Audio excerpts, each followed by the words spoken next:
මල්ලුවාගේ නම කියන්නකෝ. බුද්ධික. මල්ලුවා කවදද ආවේ? 11. අද ඔයා ජොබ් එකකට යනවා මල්ලි. ඔයාගේ ජොබ් එකේ විස්තර තමයි මල්ලි. ඔයා යන්නේ ස්වීට් කම්පැනි එකට. හරිද? ඔයාට බේසික් යනවා මල්ලි ඩිරම් 1200. හරිද? ඔයාට ඉන්න රූම් එක අවුරුදු දෙකේ ෆීස් එක මල්ලි. ඔයාට ෆුඩ් නැහැ. කෑමට වෙනම ඩිරම් 300ක් ඔයාට හම්බ වෙනවා. හරිද? තව ලංකාවේ කට්ටියක් වැඩ කරනවා. ඔයාට ලයිව් කතා කරන්න තියේ මන් දුන්නනේ. ඉතින් ඔයාට ඒ ජොබ් එක ඕකේද නැද්ද කියලා මට කියන්නකෝ. ජොබ් එක ඕකේ. අනිවාර්යයෙන්. ඔයාට මොකද්ද කියන්න තියෙනවා? මාව දැකලවත් නැතුව ඩුබයි රටට ආවේ. මම ටික්ටොක් එකෙන් තමයි හර්ෂය මම දැනගත්තේ. මම විතරක් මම දැනගන්නේ නැහැ. ඒ හර්ෂය මට ෆෝන් එකෙන් කියපු විස්තර ඔක්කොම ඒ විදිහට මම කරා.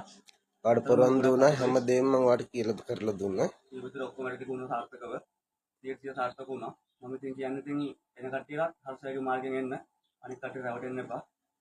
අනිවාර්යෙන්ම all the best.